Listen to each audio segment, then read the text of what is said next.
పెళ్ళైనా పండగైనా వేడుక ఏదైనా పట్టుచీరల ప్రత్యేక వేదిక వారాహి సిల్క్స్. అమ్మ నమస్తే. నమస్తే అమ్మ జయలక్ష్మి. అమ్మ, వస్తువుల విషయానికి వచ్చేసరికి కొన్ని ఇరుగు పొరుగు దగ్గర నుంచి తీసుకోవచ్చు అంటారు, కొన్ని తీసుకోకూడదు అంటూ ఉంటారు. అలాంటి వస్తువులు ఏమైనా ఉన్నాయా? తీసుకుంటే ఏమవుతుంది? అసలు కొంతమందికి అపరిగ్రహము అని ఒక నియమం ఉంటుంది. ఎవరేమి ఇచ్చినా తీసుకోరు, ఉదారంగా ఊరికే తీసుకోరు. అది మంచి చెడు అని ప్రసక్తే లేదు, ఊరికే తీసుకోరు. తీసుకుంటే వాళ్ళకి రుణపడిపోతాం కదా. అందువల్ల రుణపడిపోవటం మాటటుంచి కొన్ని వస్తువులు తీసుకున్నట్టయితే మంచిది కాదు అని కూడా మన పెద్దలు చెప్పారు. అట్లాంటి వాటిల్లో ఏవి తీసుకుంటే వాళ్ళ తాలూకు దరిద్రం కానీ శని కానీ మనకు వస్తాయో అటువంటి వాటిని తీసుకోకూడదని చెప్పారు. ఏమిటి, దేని మీద శని ప్రభావం ఉంటుంది, శనికి సంబంధించిన వస్తువులు ఏమున్నాయి అవి తీసుకోరు.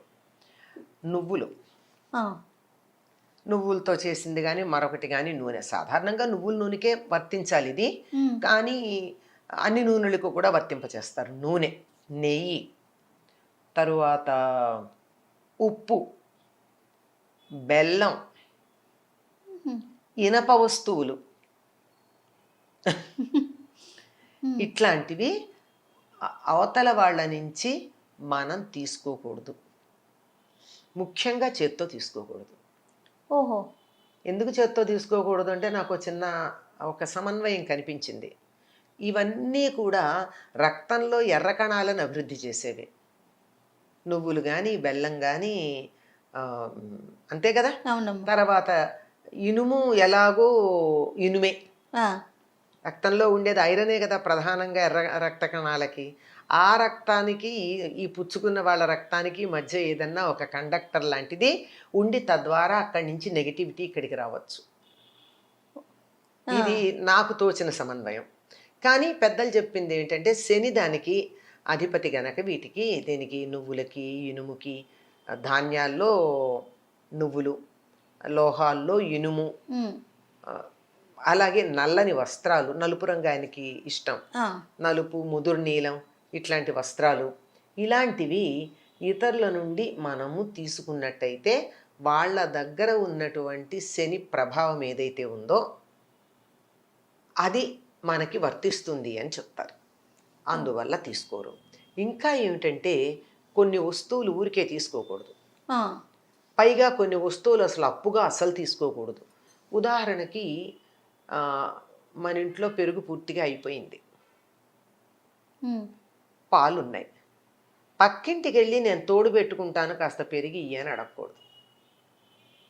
తోడుకి పెరుగు అడగడం అన్నది తోడు పెట్టడానికి అయితే మాత్రం పెరుగు ఇవ్వరండి. ఎట్టి పరిస్థితుల్లో వాళ్ళు ఇవ్వరు. మన తోడు కోసం అడిగామంటే మనకు కావాలి అంటే వెళ్ళి మామూలుగా అడుక్కోవచ్చు. ఏమని, నాకు ఇంట్లో పెరుగు అయిపోయిందండి, కాస్త ఈ పూట నేను మజ్జిగ లేనిదే అన్నం తినలేను, కాస్త పెరుగు ఇవ్వండి అని అడిగితే అట్లా తెచ్చుకోవచ్చు. కానీ తెలిసిన వాళ్ళు తోడు కోసం అయితే మాత్రం ఇవ్వరండి పెరుగు. ఎందుకమ్మా? దాని పేరు ఏమిటమ్మా? తోడు. తోడు అంటే సహకారం. నాకు తోడుకి లేదు ఇవ్వమని అడిగితే మన దరిద్రాన్ని బయట పెట్టుకున్నట్టే కదా. అటువంటి దరిద్రులకు మనం సహాయం చేస్తే ఏమో అది మనకు అంటుకుంటే ఇట్లాంటి అనుమానాలు ఏవో ఉండుంటాయి నేను అనుకుంటున్నాను. కానీ తోడు కోసం పెరుగు అడిగితే మాత్రం ఇవ్వరమ్మా. పల్లెటూళ్ళల్లో ఎట్టి పరిస్థితుల్లో పాడి బాగా ఉన్నటువంటి వాళ్ళు తోడు కోసం పెరుగు అడిగితే ఇవ్వరు. అది అడగకూడదు కూడా, అడగకూడదు. అలాగే ఇప్పుడు నువ్వులు ఉన్నాయి, నాకు చాలా పంట పండింది, పల్లెల్లో బాగా పండుతాయి కదా, పంట పండితే అందరికీ పంచుకునే అలవాటు ఒకటి ఉంటుంది. మరి పంట పండితే ఏం చేస్తాం, పక్క వాళ్ళందరికీ తలో కాస్త పంచుతాం. మరి పంచుకోకపోతే ఎట్లా? కానీ నువ్వులు ఇవ్వకూడదు కదా, కొనుక్కోవచ్చు. అందువల్ల నువ్వులు లాంటివి గనక ఎవరైనా మాకు పండే అయ్యేని పంపిస్తే తప్పనిసరిగా ₹1 అన్నా వాళ్ళకి ఇచ్చి తీసుకోవాలి. అలాగే చీపురు, చేట, ఇట్లాంటి వస్తువులు కూడా తీసుకోకూడదు ఎవరి దగ్గర ఊరికే. ఎందుకంటే ఇవి కూడా జ్యేష్ఠాదేవికి సంబంధించినవి. అది అడిగాము అంటే అవి అక్కడి నుంచి మనకు వచ్చినట్టు. ఇప్పుడైతే మనకి లేవు, కానీ పూర్వకాలం అలుగుగుడ్డలు ఉండేవి. అంటే ఇల్లు పేడ వేసి అలకడానికి ఒక గుడ్డలో పేడ వేసి ఇలా అలుక్కుంటూ వచ్చేవారు, అలుగుగుడ్డ అంటారు. అంటే ఇప్పుడు మనకి మాపర్ కింద లెక్క అనుకోండి, బట్టతో ఇల్లు తుడిచేటప్పుడు తడి బట్ట కావచ్చు లేకపోతే మాపర్ కావచ్చు. అట్లాంటివి కూడా ఇవన్నీ కూడా ఈ క్లీనింగ్ ఇంప్లిమెంట్స్ అన్నీ కూడా ఆవిడ గారికి సంబంధించినవి. అందువల్ల అవి కూడా ఊరికే తీసుకోకూడదు.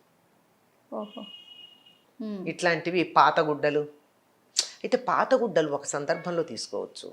పసిపిల్లలు అప్పుడే డెలివరీ కనుక అయినట్టయితే ఆ పాత ఆ ఒంటి మీద పెట్టుకున్నటువంటి దానివల్ల వాళ్ళ యొక్క భావనలు దాంట్లో ఉండి బిడ్డ క్షేమంగా ఉంటారు కనుక అట్లా అడగచ్చు. కానీ మామూలుగా అయితే అట్లాంటివి ఇట్లా తీసుకోవడం అన్నది ఇవన్నీ దరిద్ర హేతువులుగా చెప్తూ ఉంటారమ్మా. దరిద్రం అంటే మరొకటి ఏం కాదు, మన చేత కష్టపడేటట్టు చేసేది, ఎంత శ్రమ పడినా ఫలితం రాకుండా శ్రమ మాత్రమే మిగిల్చేది. ఆ పని చేసే ఆయన ఎవరంటే శనైశ్చరుడు. నెమ్మదిగా నడుస్తాడు ఆయన. ఎంత నెమ్మదిగా నడుస్తాడంటే మనకు కూడా ఎంత కష్టపడ్డా ఫలితం అన్నేళ్ళు పడుతుంది అనమాట. అది అంతకన్నా ఇంకేం కాదు, కారణం కాదు. అందువల్ల వీటిని ఎవరి దగ్గర ఉదారంగా తీసుకోకూడదు అని చెప్తారు. సో అంటే ఇప్పుడు మీరు చెప్పిన దాన్ని బట్టి మనం వస్తువులు అడిగేటప్పుడు ఆలోచించి అడిగి తీసుకోవాలి, అంతే కదమ్మా? అంతే అమ్మా. అంటే ఇప్పుడు ఇవన్నీ కూడా ఆధ్యాత్మిక పరంగా, అంటే ఇలా చెప్తే భయపడతారని చెప్పుండొచ్చు అంటారా? అంతే. జ్యేష్ఠాదేవికి కోపం వస్తుంది, లేకపోతే జ్యేష్ఠాదేవి మనకు వచ్చేస్తుంది, లేకపోతే ఇవి తీసుకోవటం వల్ల శని మనకు పట్టుకుంటుందని, ఇలాంటివి చెప్పటం వెనకాల ఒకటేంటంటేనమ్మా, ప్రధానంగా ఎవరి దగ్గర ఏమీ తీసుకోకూడదు అని ఊరికే తీసుకోకూడదు అనేటటువంటి భావన పెట్టుకోవాలి. ఎవరి దగ్గర నుంచి ఏమన్నా తీసుకుంటే తిరిగి ఇచ్చేటట్టుగా ఉండాలి. దాని బదులు ఏదో ఒకటి ఎంతో కొంత ఈ భావన ఉన్నటువంటి వాళ్ళకి మాత్రమే ఇవన్నీ వర్తిస్తాయి. కానీ ప్రతిదీ అందరి దగ్గర ఏది వస్తే అది ఊరికే వస్తే ఏదైనా తీసుకునేటటువంటి మనస్తత్వం ఉన్నటువంటి వాళ్ళు కనీసం కొన్నింట్లో అన్నా జాగ్రత్త పడతారని చెప్పి, ఇవి తెలిస్తే ఇంకా కొన్ని విషయాల్లో కూడా జాగ్రత్తగా ఉంటారని చెప్పడం ఉంది. అందువల్ల ఉదారంగా ఎవరి దగ్గర నుంచి ఏమీ తీసుకోకూడదండి. ఇప్పటికి కూడా చెప్పేటటువంటి మాట మీకు ఇంకా గట్టిగా చెప్పాలి అంటే, దానం ఇచ్చేటప్పుడు కూడా ఇనుము దానం కానీ, పత్తి దానం కానీ, మరి నువ్వుల దానం కానీ ఎవరు పడితే వాళ్ళు తీసుకోరు. అందుకే ఈ దానాలు పుచ్చుకునే వాళ్ళల్లో ఎవరన్నా మరీ దరిద్రుడిలాగా ఉంటే, నువ్వుల దానం పట్టేవాళ్ళ ఉన్నాడు వీడు దరిద్రుడు అంటారు. అవును. అంటే నువ్వుల దానం పట్టేవాడు అంటే ఎంత దరిద్రం అంటే అందరి దరిద్రం వీడే తీసుకుంటున్నాడు. నిజంగా అది ఒక రకమైన త్యాగబుద్ధి. కానీ ఏం చెయ్యాలి, ఆ దానం తీసుకున్నాక ఆ ప్రభావం పోవాలి అంటే ఎన్నో లక్షల గాయత్రి చాలా నిష్ఠగా చెయ్యాలి. చేస్తున్నారా? అది కనిపించదు. అందువల్ల ఇవి దానం తీసుకోవడం, ఊరికే తీసుకోవడం, అప్పు తీసుకోవడం కూడా చాలా జాగ్రత్తగా ఆలోచించాల్సినటువంటి విషయాలు. పత్తి కూడా తీసుకోకూడదమ్మా ఒకళ్ళ దగ్గర నుంచి. పత్తి కూడా తీసుకోరు. పత్తి ఇస్తే కూడా ₹1 అంటే మినిమం, ఎంతో కొంత, ఎక్కువ 100 ఇవ్వచ్చు 1000 ఇవ్వచ్చు కాదనం. పత్తి కూడా తీసుకోరు. చిత్రం ఏమిటంటే ఆ పత్తితో తయారైనటువంటి వస్త్రాలు తీసుకుంటాం. వస్త్రం మళ్ళీ దానికి చాలా పవిత్రత ఉంది వస్త్రం తయారయ్యేటప్పటికి. అందువల్ల దానికి అభ్యంతరం ఉండదు. కానీ ఒత్తులు చేసుకోవడానికి కావాల్సిన పత్తి కూడా ఎట్టి పరిస్థితుల్లో తీసుకోరమ్మా. అగ్గిపెట్టి ఒకటి తీసుకోరు. ఇట్లా ఉన్నాయి కొన్ని. అవునవును. ఇవన్నీ కూడా అగ్గిపెట్టి ఎందుకంటే నిప్పు రాజేసేది, అంచేత తీసుకుంటే తగాదా వస్తుంది అని సున్నం ఇట్లాంటివన్నీ తీసుకోకూడదని చెప్తారు. అలాగేనమ్మా. నమస్తే. నమస్తే.